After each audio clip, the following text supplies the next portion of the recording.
loud. And Gary, we've got about 1 minute, and then I put us in your capable hands. All right.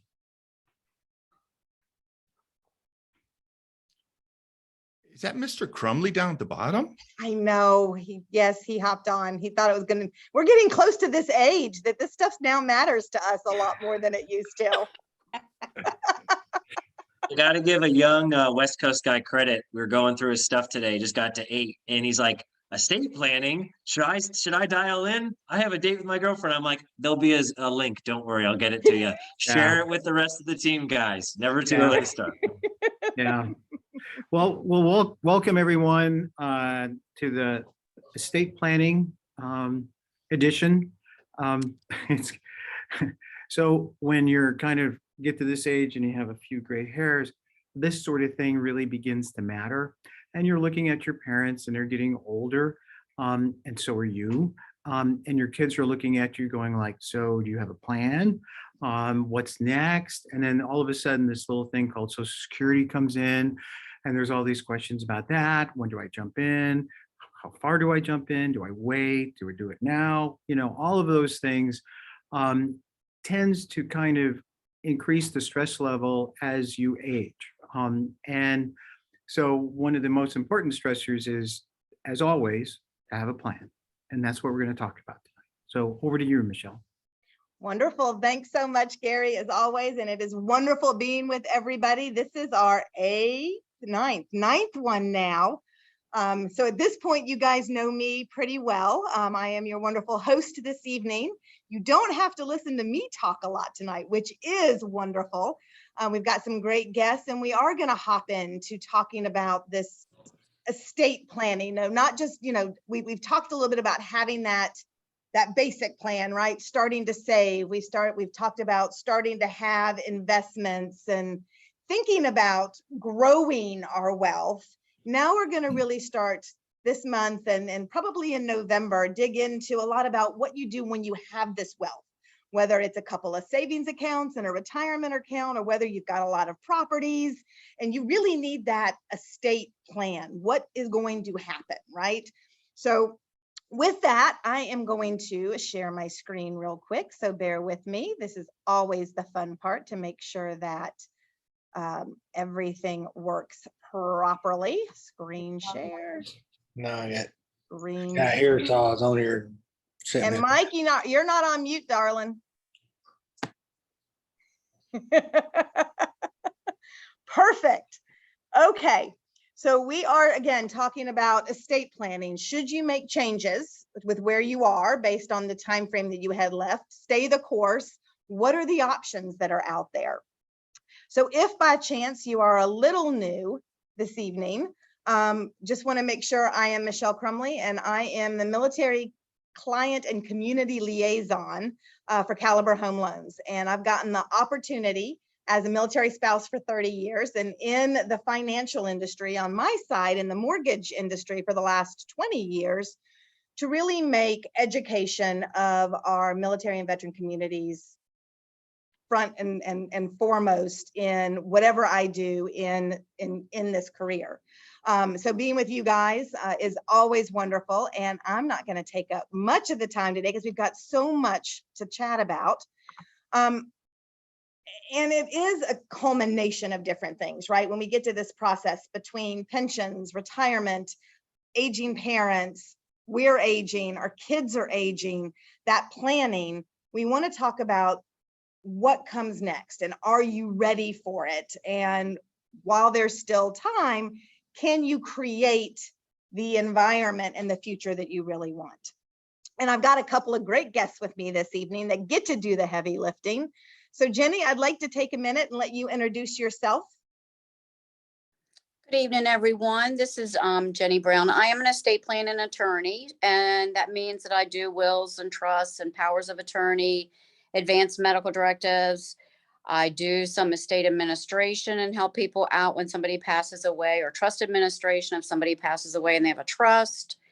I do a little bit of guardian and conservatorships, and that's when somebody's not competent and we can't do the documents because legally they're not competent to be doing anything, signing everything. So, that is pretty much me. My office is at Hilltop. Um, I- Well, and I can give kudos to Jenny. Jenny, I think we lost your audio. Okay, I think that we have lost Jenny's audio, or you guys lost me. Can y'all hear me? Thumbs up, Liam, so I can, okay, perfect. Jenny, we lost you. Uh-oh. Okay, Okay. now I hear you. All right. Can you hear me?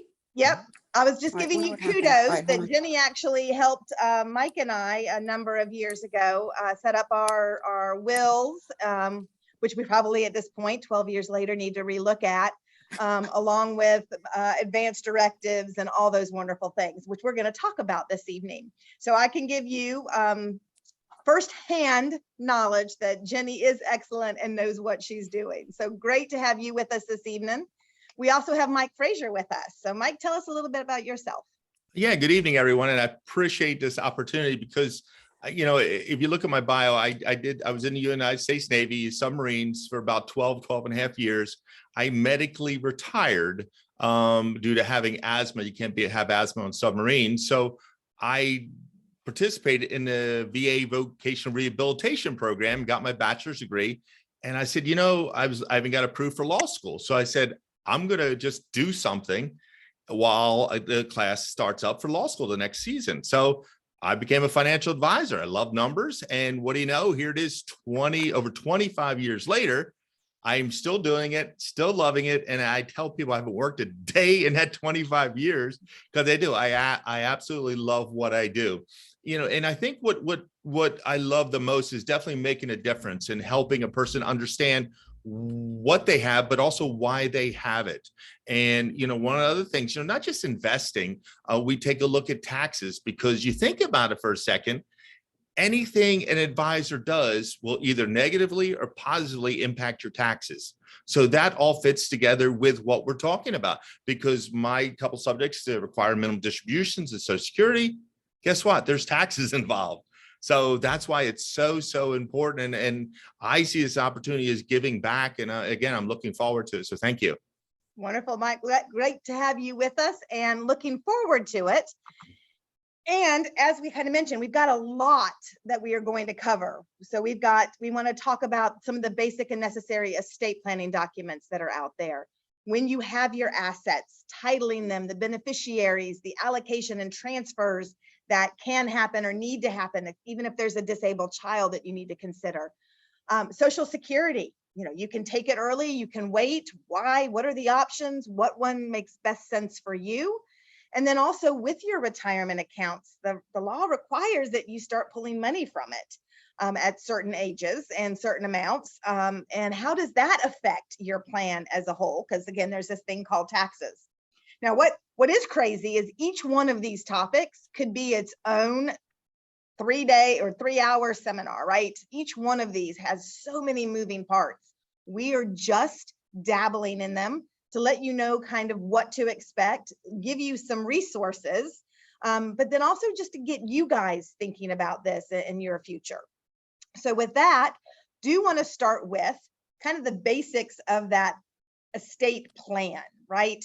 So Jenny, I know this is one of your hot topics is, really controlling your finances from that cradle to grave. So talk to us a little bit about these necessary documents, like what you do in general, whether we're talking, I think I have them listed there as well. But tell us about them, the importance, what we would need to know, the highlights. Okay. The basic estate planning documents in my world would be an advanced medical directive, which is a living will and healthcare power of attorney. And I'll come back and talk about that in a minute.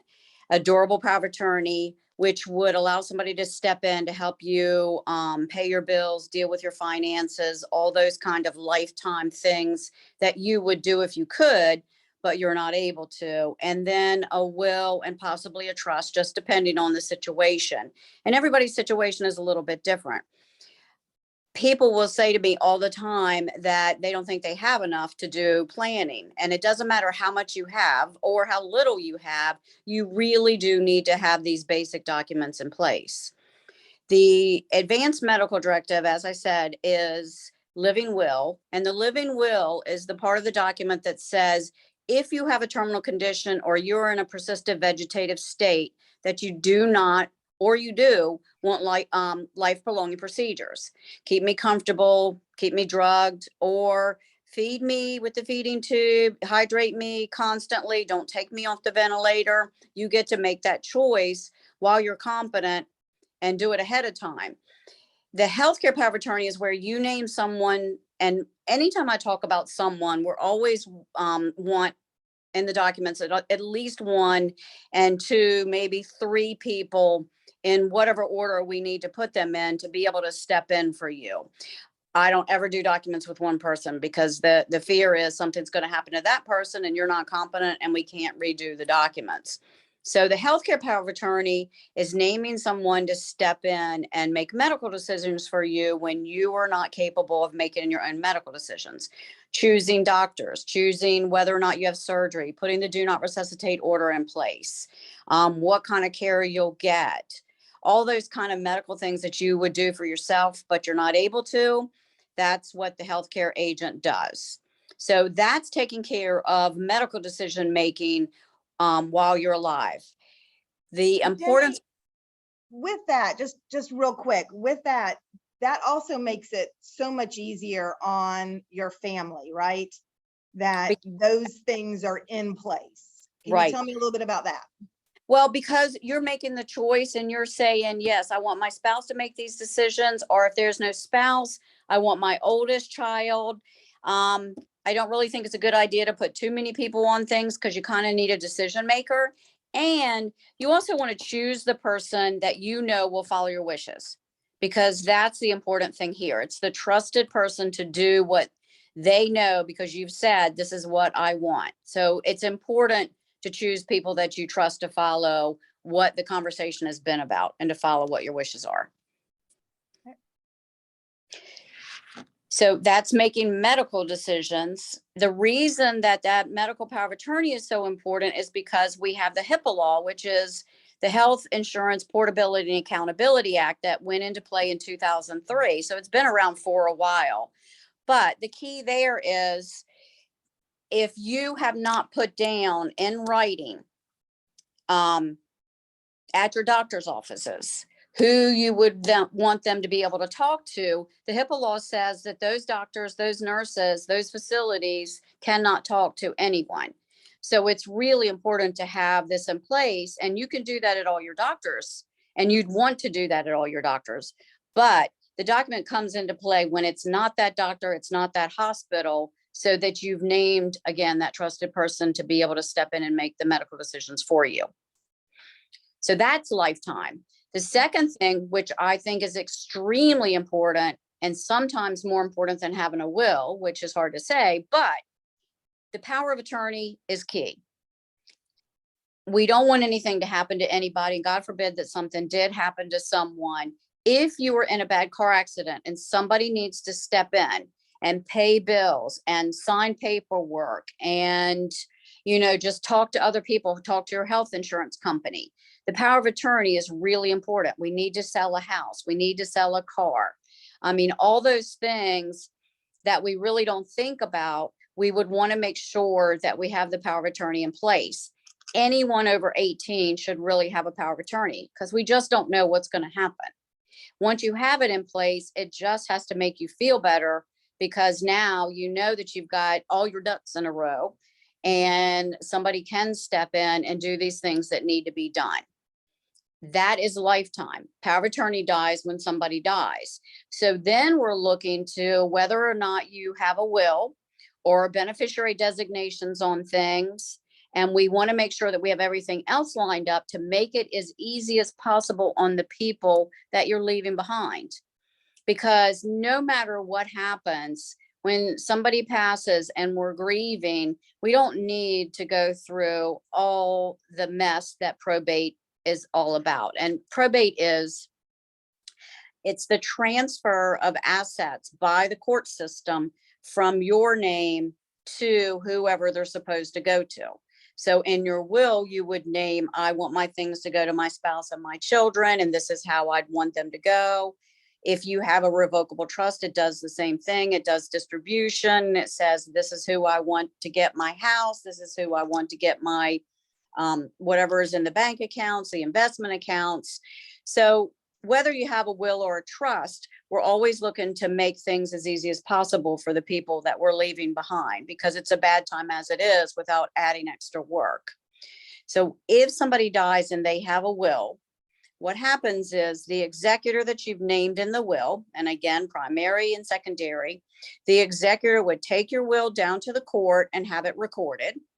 And then once they have it recorded, they get qualification paper from the court, which means they get a piece of paper from the probate clerk in the court, wherever it was that you were living when you passed.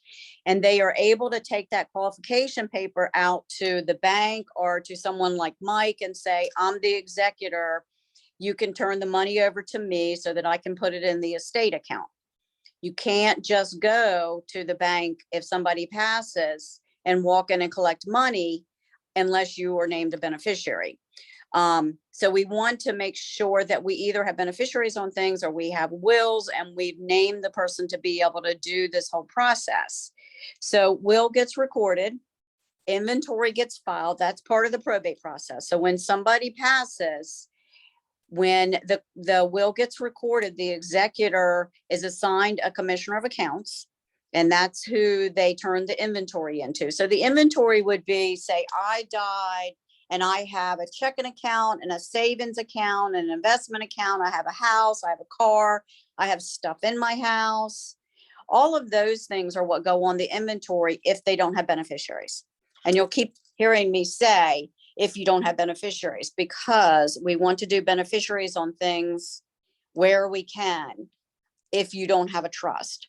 The difference between having the will and having the trust is when you have a revocable trust, then that means that your assets are titled to your trust.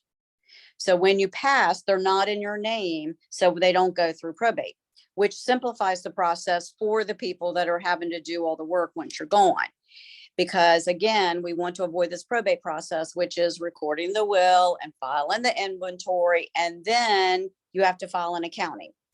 And the accounting is very specific when we're dealing with a will, or if we're going through probate as an administrator, and that just means somebody died and didn't have a will. That's intestate, but an administrator is named. So if we can avoid all these things, we want to avoid all these things. Okay. When would somebody choose trust over a will? When does that make the most sense? If it's a complicated estate, if there's a lot of assets or different types of assets or a certain amount from a tax perspective, what would be? It's not necessarily how much you have. Part of it is we want to make it easier for the people that we're leaving behind, because the trust is much quicker and much easier. Okay. Part of it depends on what the family situation is.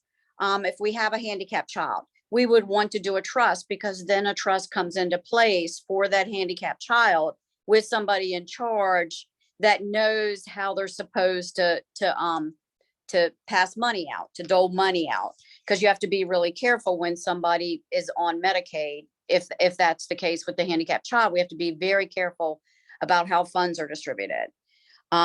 It really doesn't matter how much. I mean, I've done trusts for people with 300,000, and I've done trusts for 10 million. So it just, it just kind of depends on the family situation.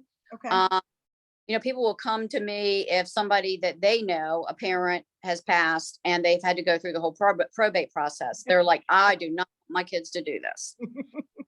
So we talk about all of that. People will avoid doing a will. If you don't have a will, then we're going to go through probate probably anyway. It's just more costly. Okay.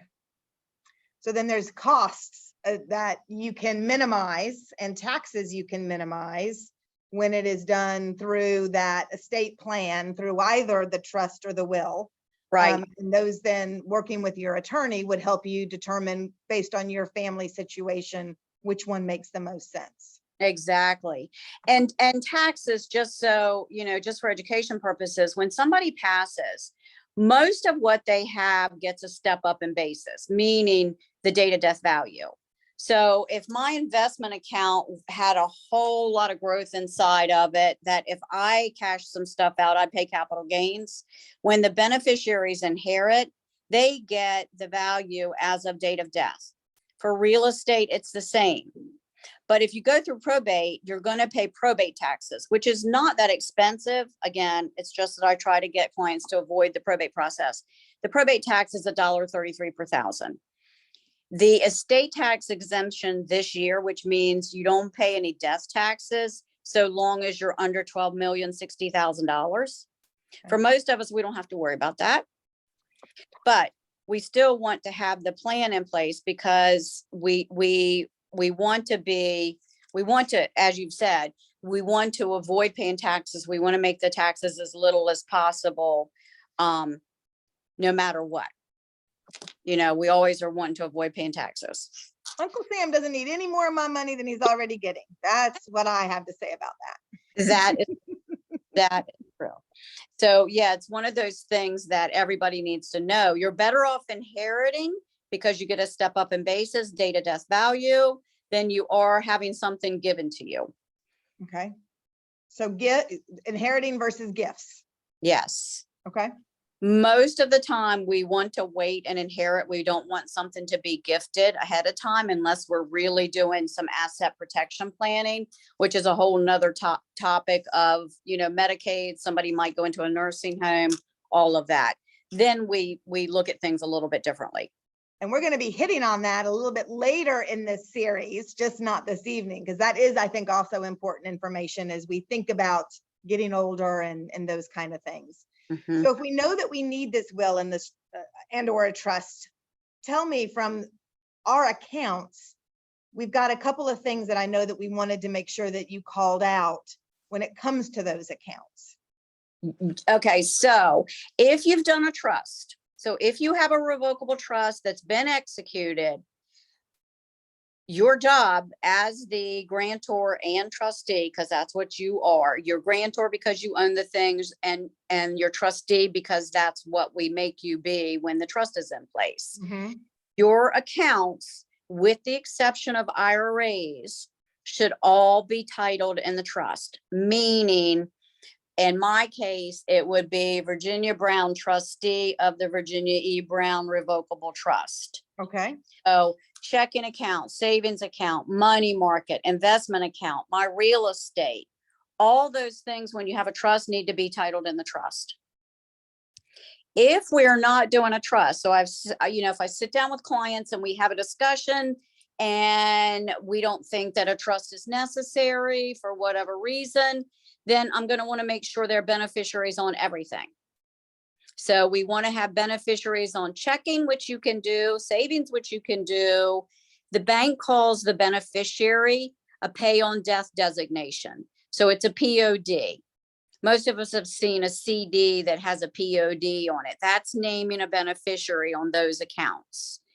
Your real estate, we can even do now with a transfer on death deed, which says I own this house. And if when I die, I still own this house, I want the house to go to my children. They still get a step up in basis. They have to call the county and say, or the city and say, Mom died, here's her death certificate, and they own the houses. They start paying the bills, they pay the taxes, the real estate taxes. So that's a way to avoid real estate going through probate as well, if that's what we're going to do. Investment accounts, Mike will tell you, it's transfer on death. It's TOD. And then, of course, IRAs and life insurance always need to have beneficiaries on it. And I sit down with my clients and say, okay, we need a primary. So if there's a spouse, the spouse is going to be primary. If we don't have a spouse, we're naming our kids. We need to make sure that it's all settled. But if it's primary spouse, secondary kids, we just want to make sure it's done. We don't want to be in a situation where dad dies, leaves everything to mom, mom dies, 3 weeks later, month later, and we don't have secondary beneficiaries on things. We do not want IRAs to go through an estate. Okay. as well, right? You want to make sure that you update those beneficiaries anytime there's been a change. So putting a little reminder or having your financial planner remind you to check how things are titled and the beneficiaries, because if you get divorced and you don't change a beneficiary and you get remarried, Mm. the beneficiary is receiving that money, which may not have been your intent, right? So I think that it's Right. important to keep that Well, in mind too. I think that financial advisors are much better at checking back with their clients than really I am. I do annual reviews with my trust clients because I want to make sure they have things in the trust. But I mean, I do think financial advisors are really good at making sure that they're beneficiaries on things, if that's what we need to do.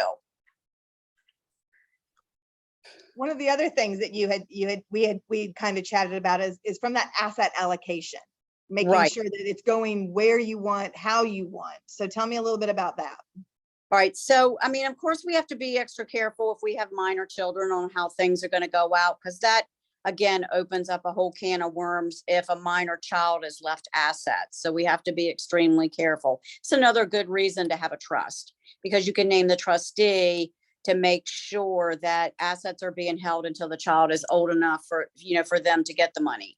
Are they fiscally responsible? Mhm. Some people never are. So sometimes we're doing, trust for a generational trust, what I call a dynasty trust. I lost my train of thought. Isn't that good?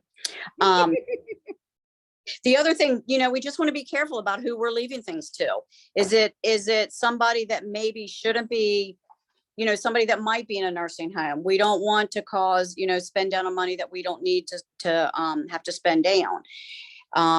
So again, what percentages? You don't want to, you have to be very careful that your beneficiary designations also are exactly what your will says or what your trust says, because we don't want to be maybe disowning a child when we didn't mean to do that. Mhm.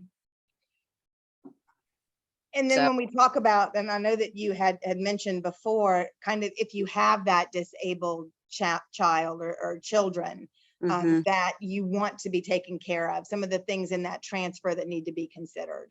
Right. So a lot of times we have to, well, not really disown, but we're disowning in that we leave that handicapped child or that special needs child, we leave them a trust that somebody else is in charge of.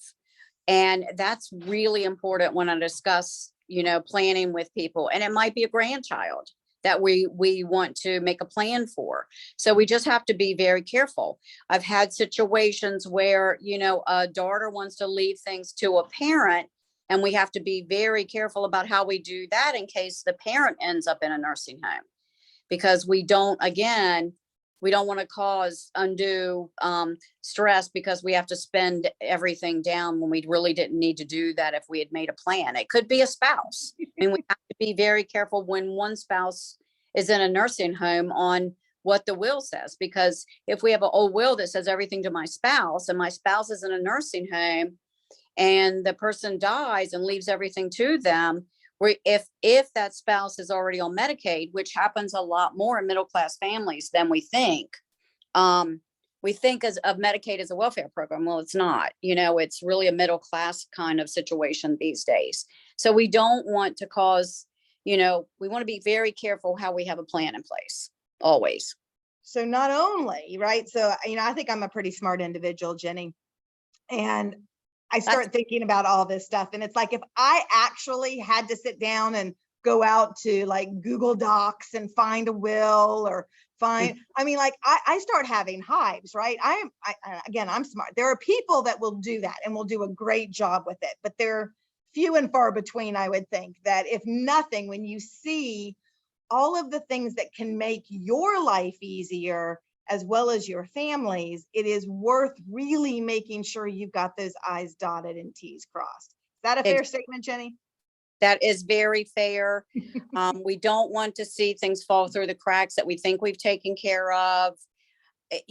Certainly people can use the legal Zoom for to make a will, but what if it doesn't work? It's one of those things that I say to people, yeah, do it. And, keep your fingers crossed that actually when you need it, it's going to work the way that you want it to work. Because I look at things in a totally different way, because I see the good, the bad, and the ugly. So each time I sit down with somebody, I'm keeping in the back of my mind the situations that aren't what a parent might think. It's if somebody puts a child on their joint account and they pass away, that account goes to that child. It is theirs. They own it. They do not have to share it. And I cannot tell you how many times a parent has said, well, I know she will, or I know he will. Money does strange things to people. It really, really does. And so we want to make sure that we're planning things appropriately. We also don't want to do that joint account thing, because you're opening up your accounts to somebody else's creditors. So we put the daughter on the account and she gets sued. She's in a car accident. It's her fault. Mom's money is going to that creditor. So we need to be very careful about how we're doing things. And again, I hate that I sometimes think all this ugliness out here in the bad, but I've seen it happen. So we want to try to plan the best way possible to cross every T, dot every I, as you said earlier, make sure beneficiary designations on things, just to make it as easy as possible. Well, and then like you mentioned too, Jenny, I get a little dizzy from not only having to think about myself and my husband, but then starting to think about with what we want to do, how is that going to affect them and their situation, and what do we need to consider? So there's a lot of rabbit holes, right? That Yes. that are out there that we want to make sure that we go down the right ones and Right. not the wrong ones. So, I mean, it's you're looking at your own situation, you're looking at your parents' situation to make sure that you can step in for them legally if you need to. And you're looking at children that are over 18. I mean, it can be really ugly if something happens to a child at school and you don't have a power of attorney, because you can't get information. They're 18. Yes, I think a lot of parents have ran into that, trying to even get their kids' grades when they were in college, or even high school potentially, that they're not being shared. Absolutely, to be able to have that access in times of emergency and crisis are important. Yep. So originally you had asked, well, not originally, from the very beginning, but you had asked me about asset allocation. And I mean, it's all about, making sure the beneficiaries are there, making sure we're naming people correctly. We're doing the shares the way that we want them to be done. It's really just, it's checking behind people to make sure that they have a good plan in place from my perspective. Perfect. Thank you. Thank you so much. And what is the one thing, Jenny, if you wanted to make sure that everybody heard and walked away with, what is the one thing you'd want the message out on? Just to have the plan. I mean, just to have the documents in place and, make sure that they're durable, make sure they're going to last. Wonderful. Well, and we've got you coming back again, and I know we'll talk about this when I do a wrap up at the end, but we're going to talk about some of those other things, like the difference between Medicare and Medicaid when it comes to those health perspectives. We're going to talk about long-term care, staying in your home, not staying in your home as you are aging. We're going to hit on all of those, and we look forward to having you back for those conversations. Thank you. Now, Mike. Yes.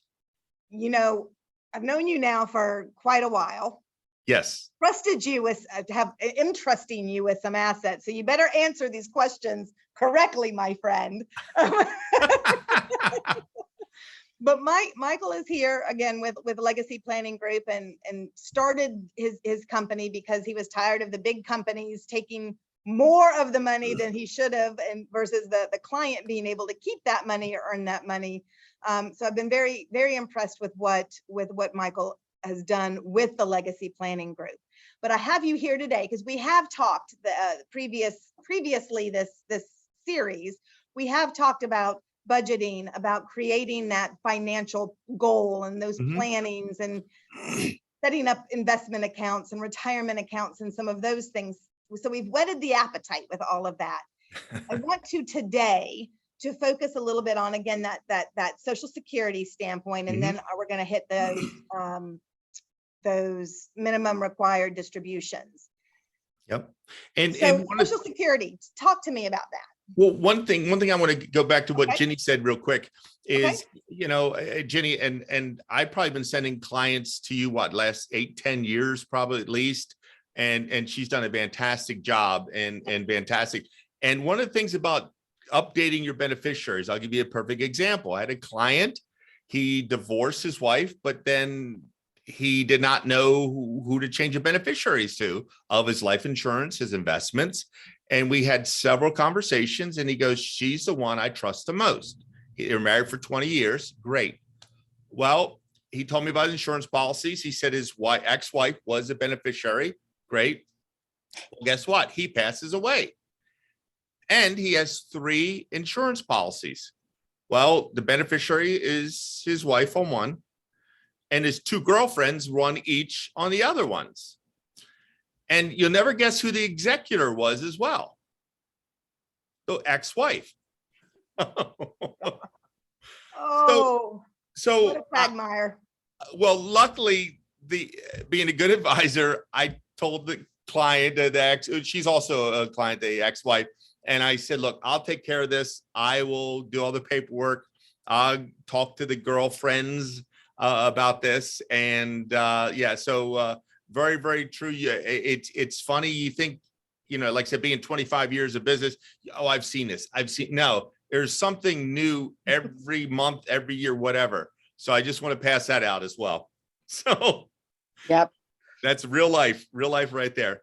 Now, Social Security, I'm going to do a little Q&A. It says common questions, easy answers, right? So if you think about it for a second, right, what is Social Security taxable or not? I'm going to ask you about that one. Now, Ginny, don't say anything if you know. Anyone? Come on, speak up. Isn't it? It depends. It isn't until it is. Now, and that's true. I mean, and here's the sad part is there's really 2 main questions that I get from my clients about Social Security. And one is, I think, Michelle, you said it. When should I take it? Right? Okay. And the second one is that what I just asked, is it taxed? And I call it the stealth tax, if you will. And it's mainly, I call it that really because people often don't know about the tax until they're hit with it. One of the worst stealth taxes is when you retire and now your income tax, or you get tax on your Social Security. How is that really fair? Now, I guess this is unfortunate news too, but if you take a look at your pay stub, you'll have a partner, Mr. FICA, on there. And Mr. FICA, what happens is part of that, guess where it goes? It's sent to the Social Security system. Now, and that's good, but it allows you to see Social Security in the end when you're retired. Now, the unfortunate news is, even though it was a tax that you paid, right? You paid it out of your paycheck while you're working. Well, when you receive your payments from Social Security, depending on what your income is, then you're taxed on it again. Now, that's tax on tax pretty much. So those are the things that are really, I want to enlighten people on because they really don't know. One of the interesting things about our Social Security system, you hear complaints. You hear like, oh, they're terrible. I only get this. I only get that. Well, what's interesting fact is the U.S. ranks just outside the bottom third of developed countries in a percentage of the average worker's earnings replaced by a public pension plan, Social Security. And you think about it for a second, that's pretty sad. So this is not what somebody ideally, if they have other options, this isn't something that someone is going to want to have their entire retirement plan be their Social Security check. 100%. And the other thing about that is, though, people think they're entitled to it. Yeah, obviously you have to work so many quarters and so many things to qualify for Social Security. But it is really confusing, and the government doesn't help us with this either.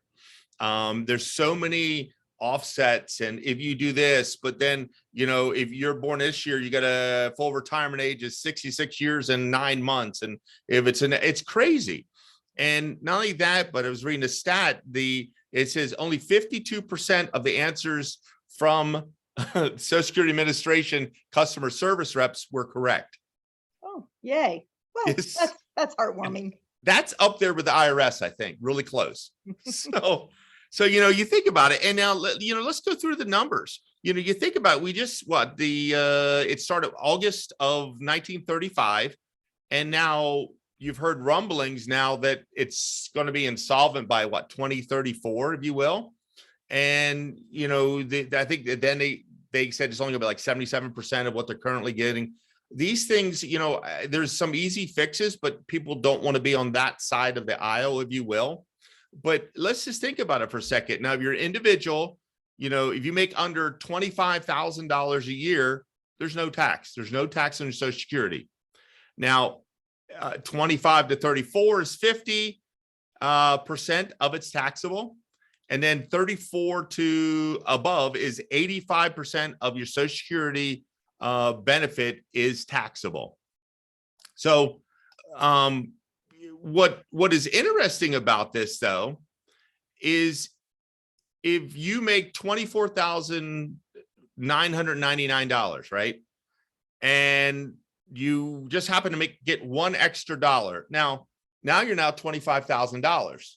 That $1 is not taxed at 50%. All of your Social Security benefit you're getting now is taxed at 50%. That is absolutely ridiculous. So it is so frustrating now, and the government or the IRS or whoever, Social Security Administration, in order to calculate your income, it's not just your earned income. They also add 50% of your Social Security benefit that you would be getting into your income qualifications to make it taxable. Again, it seems kind of one-sided to me, and not only that, but it also adds in things like municipal bond or tax-free interest and foreign tax credit, things like that get added back in. So you can't really get out of it with itemization. You can't itemize your way out of it. That's one thing. Now, here is it's a small amount of good news. I'm optimistic, right? That the good thing is that 15% of your Social Security is going to be tax-free. That's the benefit right there. That's a small, I guess, little bit of good news right there. Now, the thing about it, I talked about the taxes, the federal side of things, right? So what about state? There's actually, yeah. Help me understand. So Sure. If you're talking to a client and they are trying to determine what should I consider if I want to start what's the earliest that you can take Social Security? 62? Unless you're disabled. Okay. Or do I want to wait, right? Because it'll be a larger amount the longer I wait. Mhm. How do you help guide an individual to determine when they should Right. go ahead and That was apply for further it? down, but I'll answer it now. That's fine. Okay. Well, I just want to make sure we have time to also get to the minimum distribution requirements. I that got you. we're I gonna got have you. to hit. So what it is majority of people say, or advisors and online, they say, you know what, wait till age 70, because between your full retirement age of 67 to 70 is you get about 8% of growth every year. That's true. But if you think about it for a second, what about if you started getting at 62 and let's say your benefit's $2,100? Now you would have gotten over $200,000 before you would have started collecting in the age 70. So there's a break-even point, which is usually around 9 to 12 years out. So the problem with that, though, is that you need to also factor in what would that money growth-wise do for you if you put it in investment as well, right? So you want to look at the growth. And I will tell you this, I've done hundreds, if not thousands, of financial plans over the years, and only about 10% of the time is the client usually better off waiting to age 70. And actually with military, don't forget, their wages, retirement do not count against Social Security. So I have some military, I got some SEALs as clients as well. And at age 62, it just seems to work. It works well. And so that's how we do it. But it is a case by case basis. And it is frustrating. So, there's a textbook answer, and then there's your answer. Well, I think that's what I really wanted to make sure that everybody heard, is that there isn't an answer that is perfect for everybody. Nope. That the right answer will be based on what are their goals, what are they doing today, what are they going to be doing tomorrow, what is the general life expectancy, do you need the money, can you invest the money? There's a lot that goes into that, right? Yeah, very much so. So again, if you're really good at researching it yourself, yay, but there are individuals that can absolutely help kind of put that plan together. And I will tell you, I've had clients that think they've done it or before they saw me, and then they come and they say, oh yeah, we started 5 months ago, we started 6 months ago. And I showed them that wasn't the right decision to make. A lot of people don't know this. You can actually, up to 1 year, actually put the money back and give it back to Social Security and start, just start your time again. You could do that. And a lot of people don't know you can do that. And they wound up doing that, and it worked out beneficial. Oops, I didn't mean to take that. Oops. Well, what they read and what they heard didn't pertain to them. Think about it for a second. You could read all the books you want on riding a bike, but you got to get on it and do it to really learn. And that's truly what it comes down to. So but yeah, there's income offset limits, like if you started getting it early, age 62 instead of 67, you can only make like $19,500 some odd dollars before they start offsetting your benefit. For every $2 you get, you got to give $1 back.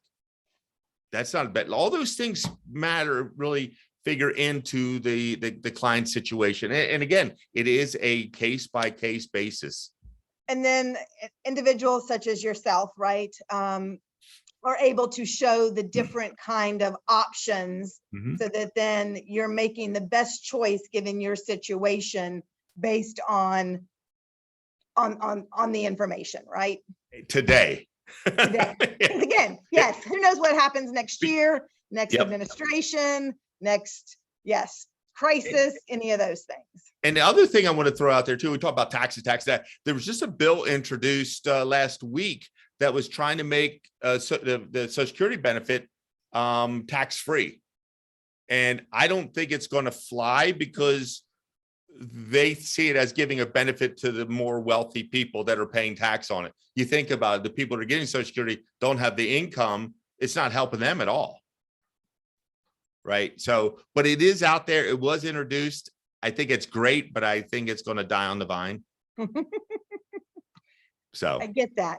Yeah. Now, when we're talking about income, right? So there's the actual income that you're earning, right? You're actively participating in earning. And then you've got like your income that you're making from your investments and your retirement accounts. And the government does say that there is a time that you actually have to start pulling from those retirement accounts. Is that correct? That is 100% correct. And you would not believe how many people mess this up. So talk to me, Goose. I'm sorry? Talk to me, Goose. Tell me about that. Well, you look at RMDs, it's required minimum distributions. It's on qualified assets like IRAs, 401ks. If you're still not working at that 401k company, you don't have to take a RMD unless you own 5% or more of the company, which I have a client do that. He's taking money out RMD as 401k and putting other stuff right back into it again. It's silly, but he's doing that. And so the government, basically, if you think about it for a second, they're like, well, you've had this money all tax deferred all these years. Hey, we want ours now. Right. Give it to me. Thank you. And the problem is a lot of people are unaware of it. The good news is that the Secure Act came out, and they actually adjusted the wages from, don't ask me why, 70.5 up now to age 72. You can start taking your required minimum distribution. You have to start taking your required minimum distributions. So it is frustrating, because I have clients that are getting there like, Mike, what do I do? I was like, he wants to put it back in. You can't put it back in. You got to just put it in like a joint account, or there's other tax saving ways that you can actually do something with the distributions. And one of those is, let's just say you have a charity, a church that you tithe, let's say $500 a month, right? So it's $600 a year. Now, are you able to write that off in your taxes if you don't itemize your taxes? Say no, say no. No, I don't think so. Okay. So that's correct. So what happens is, like, you don't get the write-off, and now you also get RMD, but there's what they call a qualified charitable distribution, which means you take the, let's say, $6,000 of your RMD and it goes directly to your charity. So the good thing is the charity still gets the same amount of money. And the thing is, you don't pay tax on the distribution. So you're not able to write it off anyway. So that's a nice way of doing it. I have all my clients that they're interested to have situations with charities. Every single one is doing that. And I think it's great. The other thing that really helps people out is Roth conversions. And you think about it for a second, a lot of people think it's an offset. Like, well, why should I just do a Roth conversion when it's going to end up the same 20 years from now? And it's not true, because a Roth conversion, when you take money out of it, not to go back to Social Security, but it doesn't make your Social Security more taxable like a regular withdrawal from an IRA does. And it also allows you to control your tax situation now, not in the future, not what it's going to be. Because remember, after 2025, the tax rate is supposed to go right back up again, if not higher. Right. And this is where RMDs really come in. And it's so painful to a lot of people. And now you say, I say age 72, but I got 35-year-old clients taking RMDs, required minimum distributions, because it's a beneficiary IRA that their mom had been taking distributions out of. So they have to continue that. Okay. So again, that comes into kind of that inheritance component on some of the things that you might have to do depending on what you inherit. Yep. Now, something you said struck a chord. So if I look at, I have a Roth IRA and I have your regular IRA, right? So the regular IRA, I know that I have to take minimum required distributions and I'm going to be taxed on today based on what I'm taking out versus when I put it in, right? Yep. My Roth IRA, do I have to take minimum required distributions there since it's all tax free? I pay tax upfront. You do if it's a beneficiary Roth IRA. If it's a beneficiary, but if it's mine that I put all the money into, I'm not held to those required minimum distributions. Is that correct? That is correct. You do not. And that, again, that's another fantastic benefit of Roth, a Roth conversion. And yeah, you control it and it's yours. It plain and simple. And, you know, that's why I love Roth IRAs. I think it's fantastic. I really do. And it helps you, like Social Security helps you with this. It helps you plan your future a lot clearer than trying to, I don't know what the tax rate is going to be in 10 years, you know? So no, that's why I do. I love Roths. And like you said, there's other ways around, like if you have to take an RMD, if your spouse is 10 years or more younger than you, then you could do a joint payment out based on the two ages, not just the one, or actually based on hers. So if she's a sole beneficiary. So again, that'll actually get, you have to take a less of a distribution. There's a lot of little ways to keep Uncle Sam and Aunt Virginia out of your pocket, you know? and this, they're just two or three of them that is the way to do it. And again, RMDs, yeah, they're not good, but I have some clients, you know what? They use it as their vacation money. They use it. Some of them want to try to take it monthly to pay some bills. So they don't have to do this with their, I mean, there's so many different options with it. But yeah, the biggest thing is to make sure you take it, make sure you don't do the calculations, put it back on the company that the custodial of it, because if they mess up, there, you know, if you don't take enough, there's a 50% penalty on what you should have taken out. Ouch. Yeah. And I had a client that did that. I started sending her out notices in actually October. I'll get to it. And she finally got to it like December 27th or whatever it was. So we didn't really have time to process it like we were supposed to. And she could have been penalized, but I wrote a letter that it was my fault and we were delayed through the processing. You know what? Big deal. And they let it go. Okay, we're not going to do that now. So again, you just got to be sensible about it and really just, and this is an ever changing thing as well. This whole thing, right? You know, with RMDs, they keep changing. Absolutely. And I think that the important word there is required. It is required by law, and there are situations, right? There are repercussions if you Yep. don't do it. And they're quick to act on those. So then if you know that it's required, taking those steps ahead of time to really prepare yourself Mhm. so that you're maximizing your money and minimizing the pain points or the taxes that you may have to pay on that. Is that correct? 100% correct. Because you think about it for a second, every dollar you lose to taxes, it's gone, right? So if you could save it in perpetuity, it keeps going and going and going.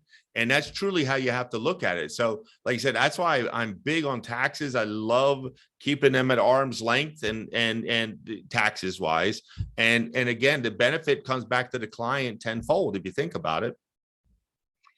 So if you had one thing in the realm of Social Security, when to take it, when not to, what is the one thing you'd want our audience to know about Social Security benefits? Is don't just rely on one source of information. Don't just call the benefits office. Don't just rely on your neighbor who's done it last year or whatever. Don't just rely, if you got a good financial advisor who is a fiduciary, keep that in mind, because they're held liable for the information they give you. So that's something to fall back on, but your neighbor, no, and everything. So really just do your homework and don't just rely on one source to get your information. And what's wrong with double checking? What do they say? Measure twice, cut once, right? So Yep. that's what I say. They said you can read all the stuff you want, but it might have nothing to do with what your situation about. And then I would think that your one thing you'd want everybody to know about those required minimum distributions would be somewhat similar, that it's everything is based on your situation. Yep. You can try to muddle through. My head is spinning. I'm telling both of you, Jenny and Mike, my head is spinning with all this information. I wouldn't know where to start. And I'm very glad to have trusted individuals like you guys that can help point and direct us on what we're supposed to be doing. Yeah, no, thank you very much. And it's an ever-changing landscape as well. So, And it does, right? It changes administration to administration, year to year, budget to budget, all of that stuff. You never know what is going to occur. Make the best decisions you can today, right? 100% correct. I do have on here, we didn't have any questions that came in through the chat, which we know that this is being pushed out to a lot of individuals. So I want to make sure that they know how to reach any of us for any questions or follow-up. So our email addresses are here for further inquiries. Feel free to contact again myself. I can put you in touch with whoever. Jenny and both Mike Frazier are listed here from today. Just also then to kind of give you an idea of where we are headed. We're going to be talking, we've got 2 more full months that we will be then coming to you with information such as parental assistance, right? So as our parents are getting older, ways that we can really plan financially, mentally, all of those things for taking care of our parents, right? That sandwich situation that we can find ourselves in. We'll be talking about long-term care, Medicare, Medicaid, again, finding these resources that are available to help answer these questions.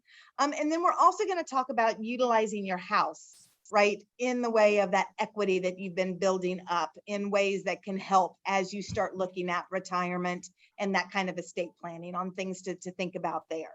So we've got a lot still coming up. And then we will do a wrap up in December, really hitting all of the marks, everything, all of the key need to know, have to knows from each of the segments leading up to December as well. With that, I'm keeping us right on time, Gary.